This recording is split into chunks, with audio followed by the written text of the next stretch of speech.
Do you know that your most important relationship in life may hold a hidden test? Have you ever wondered what place Islamic teachings hold in your marital relationship? In today's world, what has changed in the name of women's freedom? And are these changes truly a source of happiness and success, or are they distancing us from the real truth? In today's video, we will answer all these questions. Do you know how Hazrat Fatimah, Razi Allah Ta'ala anhu, used to handle household chores? Have you heard how the Prophet Muhammad, peace be upon him, described the rights and responsibilities of women? And most importantly, do you know what practices are necessary for success in married life? If you want to know the answers to these questions and want to maintain peace and happiness in your life, be sure to watch this video till the end. This video will answer many questions that may have arisen in your mind, and it might change your thinking forever.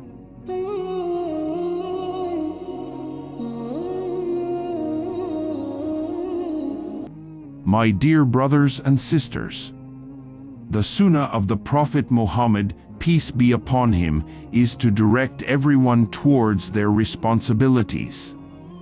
When addressing the husband, all matters related to the rights of women were discussed, stating that these are the rights of women. Now, when addressing the wife, the focus is on her responsibilities, emphasizing that after Allah and His Messenger, the most honorable and beloved person on this earth for you is your husband. If you do not understand this, you will not be able to fulfill your husband's rights properly. However, the command of Allah and His Messenger is above all. When Allah and His Messenger's command comes, then neither the father's obedience, the mother's obedience, nor the husband's obedience matters. But after Allah and His Messenger, the husband's rank is next. Make an effort to please Him, fulfill His rights, and strive to obey Him. In today's modern civilization, everything has turned upside down. In our time, everything has become the opposite, to the extent that there used to be darkness under the lamp, and now there is darkness over the bulb. And it has turned so upside down that although household chores are not religiously obligatory on a woman, it is certainly the Sunnah of Hazrat Fatimah, Razi Allah Ta'ala anha, as she used to do all the household work herself. On the other hand, women are also commanded to obey their husbands. If a woman does household chores and cooks for her husband and children, she is rewarded with the highest level of reward. But today's inverted civilization has decided that a woman staying at home and doing household work is backwardness, outdated, and an old-fashioned way that confines a woman within the four walls of the house. But if the same woman works as an air hostess on an airplane, serving food to 400 men, presenting it in an elegant manner, and becomes the target of the terrible gazes of those 400 men, with one person asking for a service, another asking for something else, and sometimes people unnecessarily demand her service without any real need. Someone rings the bell and asks her to lift a pillow. This service is called freedom in today's modern civilization. However, if the same woman performs this service at home for her husband, children, and siblings, it is labeled as backwardness and against progress. The responsibility of women, as stated by the Prophet Muhammad, peace be upon him, is that no service is obligatory on them in this world, neither is any responsibility imposed on them, nor is the burden of anyone's responsibility placed on their shoulders. You are free from all burdens and responsibilities, but only one thing is emphasized: to stay in your home peacefully, obey your husband, and raise your children. This is your duty, and through it, you are contributing to the construction of the nation and becoming its architect. The Prophet Muhammad, peace be upon him, granted you this position of honor. Now, it is up to you whether you choose this position of honor or the position of disgrace. This is what can be observed with your eyes. That woman will go straight to paradise.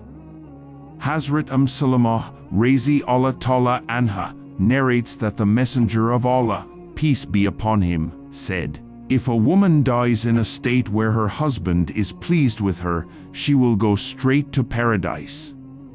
Hazrat Muad bin Jabal, Razi Allah Ta'ala Anhu, narrates that the Prophet Muhammad, peace be upon him, said, "Whenever a wife causes harm to her husband, the wives of paradise, who are destined for him by Allah, address this worldly wife from paradise, saying, 'Do not cause him harm, for he is only with you for a few days, and it is near that he will separate from you and come to us.'"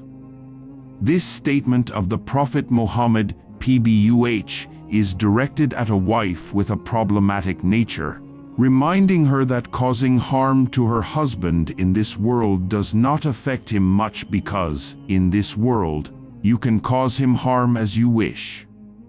However, in the hereafter, Allah will establish his relationship with such Hur Alain, heavenly maidens, who love their husbands so much that their hearts are already troubled by the treatment their husbands receive in this world. Hazrat Usama bin Zaid, Razi Allah Ta'ala Anhu, narrates that the Prophet Muhammad, PBUH, said, "I have not left behind any trial more harmful to men than the trial of women." The word trial means test. Allah has appointed women in this world as a test for men. And how are women a test in various ways?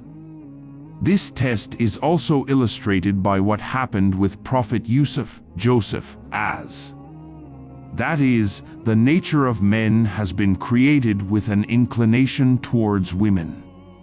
The lawful and unlawful ways have been described, and now the test is whether a man chooses the lawful or the unlawful path. This is the greatest test for a man. Another test is how he treats his wife, who is lawful for him. Does he treat her as commanded by Allah and his Messenger, PBUH, or does he deprive her of her rights?